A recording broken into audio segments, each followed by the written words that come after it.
The last time I spoke, I didn't turn this on. Good afternoon. Good afternoon. Thank you, Arlene, for that healing, nice meditation. And thank you for that introduction. Now I can sit down.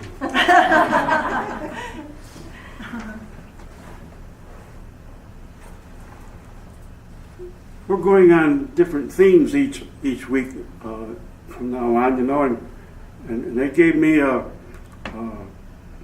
theme of forgiveness and letting go.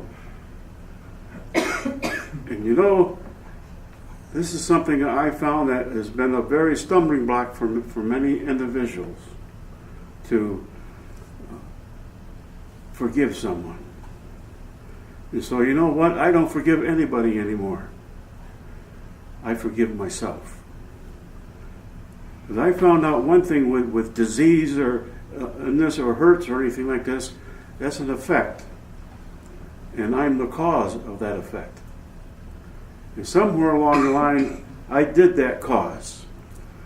And I don't want to figure out where it was. I just want to know I want to get rid of the effect that I have. And so I've been saying this affirmation for some 40-some years now, that I fully and freely forgive myself and loose myself to my good.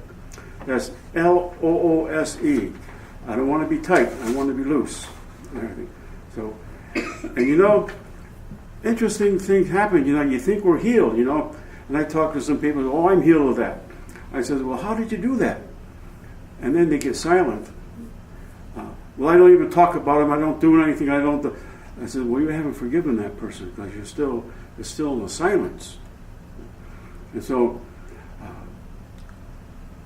we create things in our life through our thoughts, words, and actions. And so I fully and freely forgive myself and loose myself to my good is a feeling. And it's some words that are there. And what it does, it guides me to places that are like that. And when I say that over and over again, and I'm picking up the vibration within myself to be that. And we have an aura. And that aura is what you think, what you talk, and what you act. That's in your aura. And if you keep on giving up and replacing, see, I fully and freely forgive myself as giving up. And I loose myself to my good is replacing. So what is good? I tell my students there's no such thing as good. It's happiness, health, and wealth. That's what you concentrate on. And so sometimes what I do, I don't say the affirmation. I say, I'm happy, healthy, and wealthy. So I can get rid of the effect that I have, and I can replace that. Science tells us there's no vacuums in this world. And so when you give up what's hindering you, what do you think of? Most people think of what they gave up. So what you do, you just recreated the whole thing again. And so train your mind to think what you want to replace it with. So if anybody asks you what you want to be, say happy, healthy, and wealthy. Just rip it off. And then, you know what? That person's going to think about it too. Then when you have two people thinking about it, then you got a majority in you right now. You got two people talking to each other, two people thinking the same thing. That's a majority. And a majority wins in a democracy. So that's what I was taught in high school. And so it's nice to have a majority in your life. And then when you keep on concentrating on that, you're going to draw more of those individuals in your life. And so this works with everything in your life. The thing that's constant in this world is change. And we are changing every day of our life.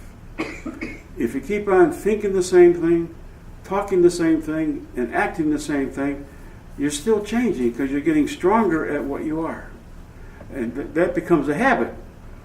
And when I found out that habit is the same way you make unhappiness, it's just the ingredients are different. So instead of having an apple pie, I make a pecan pie, which tastes much better anyways. And it has much more substance to it and everything like this. So we change the ingredients in our life. during the meditation, I was thinking of some of the places that I've been in my life, you know, and I always kind of wonder why do I get these hurt feelings and everything like this, you know. And then when I did realize is that I was causing these hurt feelings, that somewhere along the line I did the same thing to what people were doing to me. Then I found out that they weren't doing it to me, because they were doing it to themselves, and that made me feel much better too. So they're off the hook. I'm off the hook too, so, and everything. And so the principles work real well for you, you know, and you know that the changes that are going on in my life, you know, I hear the word excitement, you know, and I try not to go into that place, excitement, because excitement has gotten me into a lot of situations that I really didn't want to get out of, or I wanted to get out before I got in them.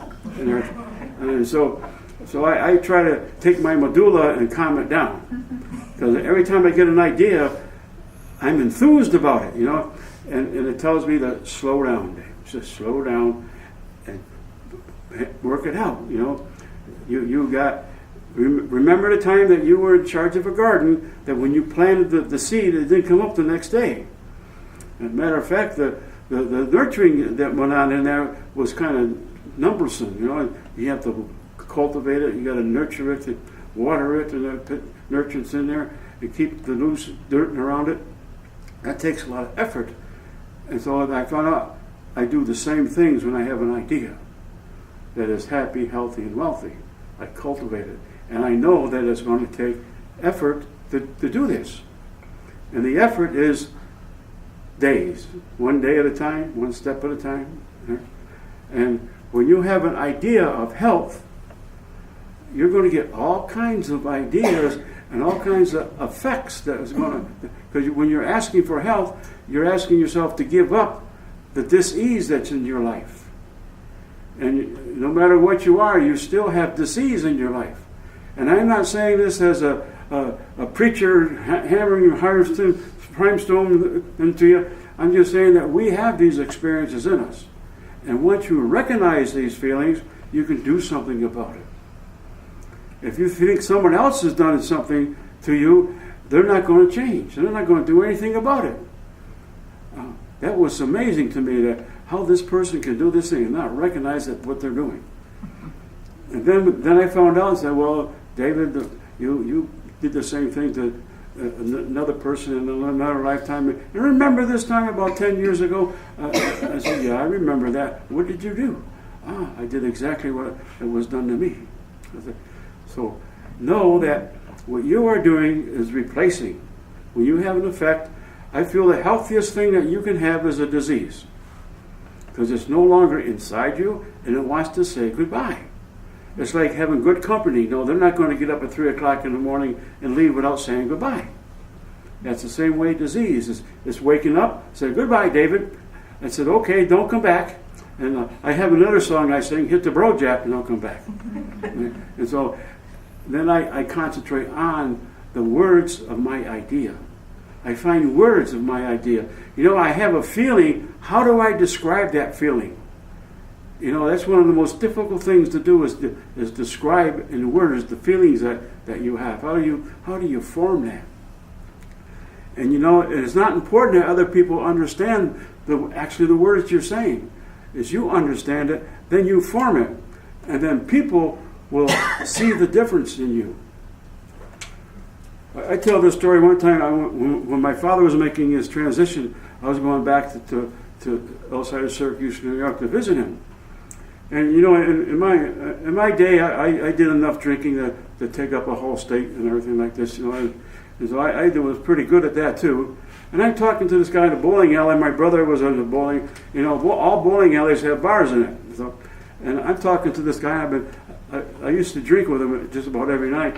And he didn't know who I was. I said, you don't know who I am, do you? He said, no, I don't. And I said, well, I told him my name, and his face got white, because he didn't recognize who I was. I made the change from an alcoholic to a person that is healthy and healthy. And that made me feel pretty good. He didn't know me. So I found out that I'm a new person. I'm a different person and everything like this. You know, we have these experiences in our life. You know, and some of the experiences that we have that we've done are not very pleasant. But that doesn't mean that you're no good. I always say I'm A-OK, because I know there's no good or bad in this world, so I'm A-OK. And I would say that when I was developing, because I felt terrible a lot of times. And I says, why do I feel so terrible? And my teacher come up and say, you remember all those times you were under the influence of alcohol? I said, yeah. Well, you're in a depressed state there. That's why you're not feeling too good. We can't get rid of all those states at one time, because you would be a real lunatic then.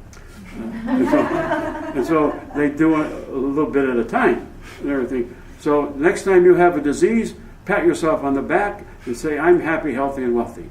And I loose myself to my very good. Thank you.